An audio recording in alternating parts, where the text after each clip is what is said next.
test when he's supposed to test.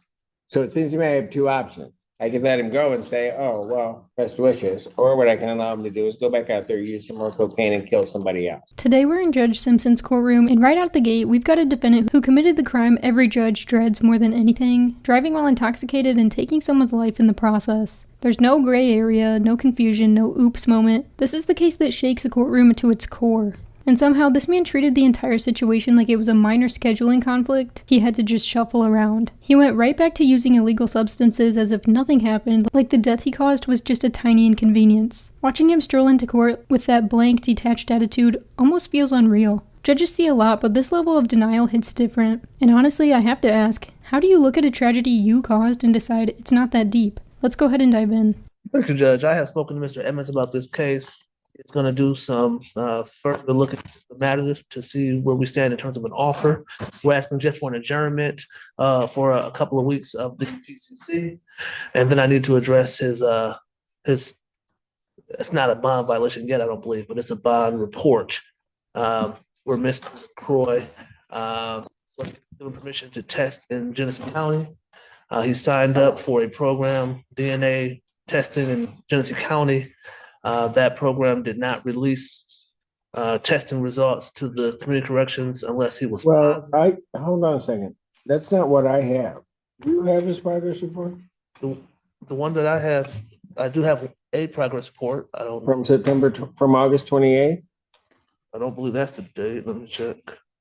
In terms of his testing, I have so he's here on an operating while intoxicated causing death. So then he got tested on the 16th he was ordered. On August 20th, and he's positive for cocaine. Correct, Your Honor. Then on the 22nd, he didn't appear for his testing. That was when I was setting up to be tested in Genesee County. I didn't have to test again because I had just tested. I was just signing up to test in Genesee County. And I called the lady down here to let her know right away. All right. Let's go back a moment because I don't think he's been before me. I don't believe so, Judge. Just asking for a 2-week adjournment to see where we stand in terms of the potential. Why is he testing positive for cocaine after getting charged and arraigned on an operating while intoxicated causing death? Because he used cocaine, Your Honor. Obviously. I don't think he's. No, it's a fair answer to my question. I'm just saying why. Yes, Judge. Why? I mean, why is he using anything? Well, my understanding is he is not any longer. What? My understanding is he is not any longer, but he previously was. He began testing, transferred that testing to Genesee County per the instructions he was given at arraignment. He's been testing there, but they are not reporting the results here unless he is positive. They have not called him to test this week. He's called them twice a day to go test. They have not called him, so he went over today to community corrections and tested here. And he is going to change if the court allows him. He tested here today? Here this morning. What is it? Do we have results on that? I don't have it. I don't have anything yet. I was informed about it this morning myself. So, go ahead, Mr. Green. Thank you, Judge. So rather than do the Genesee County testing that authorized to do that does not send the reports as community correction would require, he has signed up again today to test here and do all of his testing here, although he does not live here. He has a relative here with him who has agreed to drive him back and forth. Okay. That testing, if he is allowed, Your Honor. What was the intoxicant in the primary offense? Okay. He's charged. I just want to make sure. So I have it clear in my head. You do. He was charged with operating while intoxicated causing death. Yes, Your Honor. The intoxicant in that charge is cocaine. Yes, Your Honor. He's an arraigned. So now he knows what he's charged with. He's told to go to community corrections. When he gets to community corrections, mind you, 4 days later, he tests positive for cocaine. This is one of those cases that punches you right in the gut the moment you hear the details, because driving while intoxicated and causing a death is as serious as it gets. Yet this man walks into court without a jumpsuit like he just got pulled over for a broken taillight. How absurd is that? Why is this man not sitting in a jail cell right now, locked down where he can't touch anything stronger than a county coffee? And then we find out that 4 days after being arraigned, 4 days, he tests positive again. At that point, you start wondering whether he actually understands the gravity of what he's facing, or if he genuinely thinks the justice system works like a warning label on a soda can. Then add in the missed test on top of everything else, and the picture becomes painfully clear. This isn't someone with a slip-up. This is someone with a full-blown drug dependency. The fact that he was even allowed to operate a vehicle at all is a terrifying thought. Honestly, one thing that every state should adopt is a lifetime driving ban for anyone who kills someone while driving intoxicated. Driving is a privilege, not a guaranteed right. And this is exactly the kind of case that proves why that distinction matters. When you show you can't handle that responsibility, you shouldn't get another chance to gamble with someone's life. I had some at my house, which I disposed of. In your nose or what? I had it in a tray and I disposed of it. You what? I had it in a tray And then I you threw just it away. smoked it. I threw it away. You threw it away? Where did you throw it? It's gonna be a long conversation. Where did you throw it away? There was a little bit left. I used I it. know. I disposed of the tray. You what? I used it and I. Oh, you of the used tray. it then. Okay, so it There was only a didn't little stay, bit. it didn't stay on the tray. And I disposed of the tray. Yeah, yeah. Okay, well, And since then, I haven't touched it since. okay. He probably stopped using because he was coming today. So somebody needs to answer for me, why was he using after being arraigned I mean, obviously, on this charge? And why was he using? I I don't, have my theory, Your Honor. I don't think there's any answer to Oh, darn. satisfy the court as to why. And by the way, you're still using. Honestly, I don't see how. I Oh, have- really? Hold on, hold I've on. never worked You on know it what? like that. The thing I hate more than anything is when somebody lies to me. Honestly, I'm not. Okay. Well, just make sure that you, because it has to be in your system in order for you to test positive.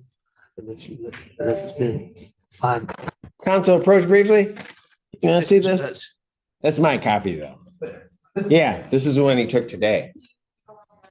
No, not at all. We need all of this on the record. And the last positive, 22nd to 7 days later. Yeah. 7 days later. And a little bit he threw away. Okay. That, go ahead, I'm sorry. I'm messing up your story. Oh, I know. But all I've done is I've used it in the chair that I sold. I've used it in the chair. And that was it. When it's second. No, I have not. Okay. Well, we'll tell them that, but, you know, medically. I know. I didn't, I want to do this. I want the truth. Okay.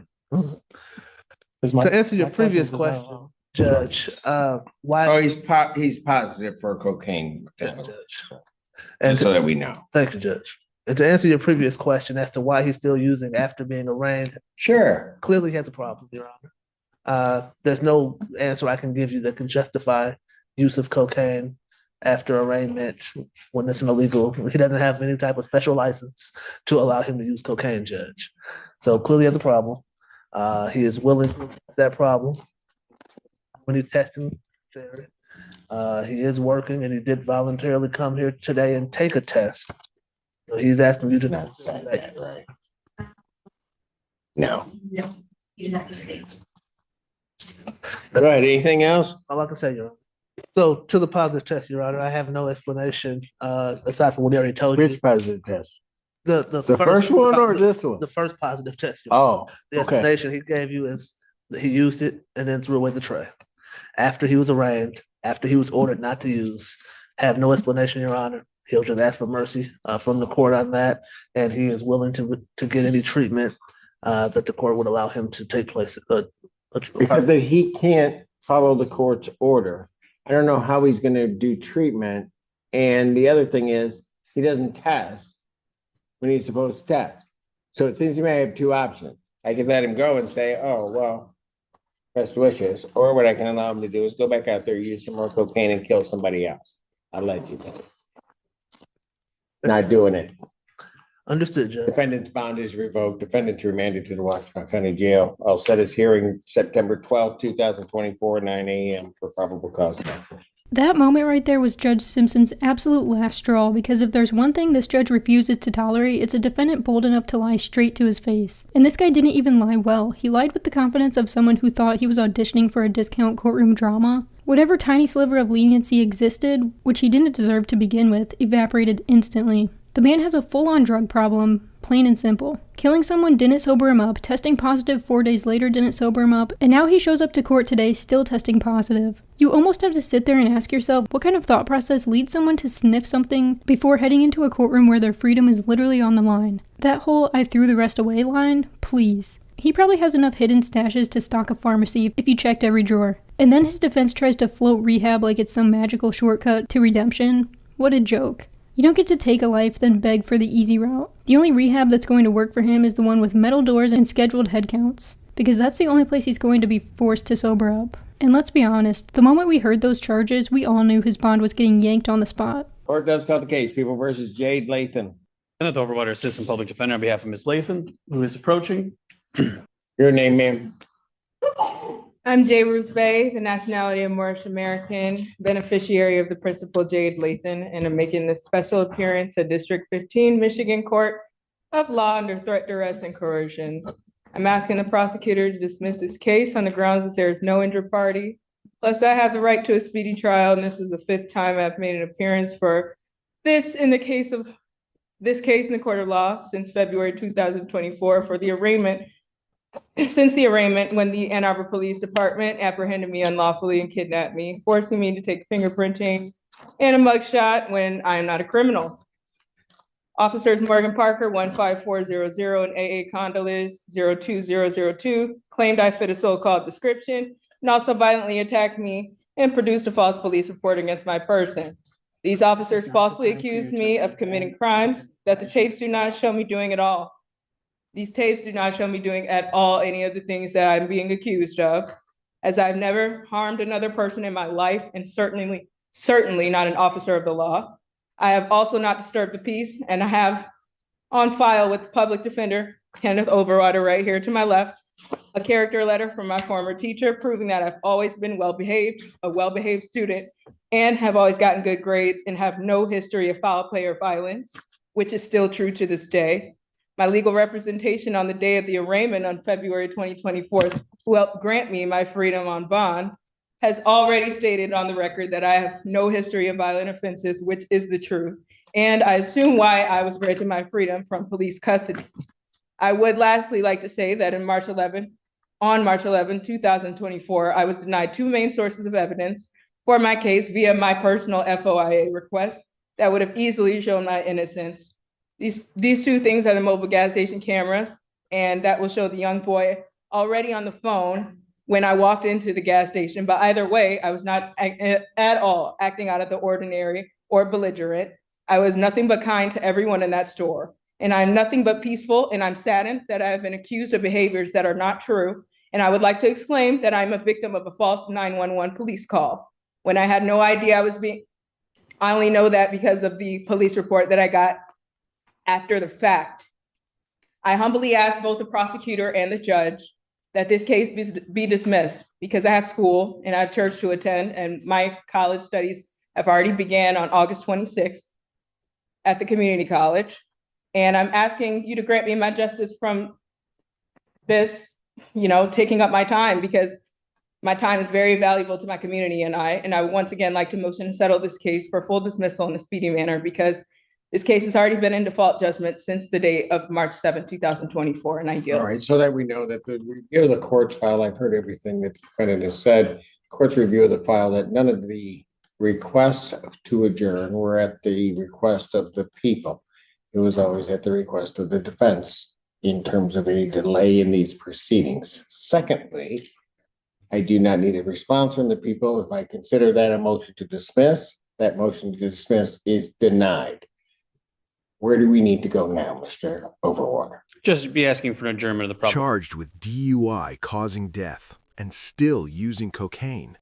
The judge pressed him and the story fell apart fast. Missed tests, failed tests, Excuses piled up. Then came the line the judge won't tolerate: lies.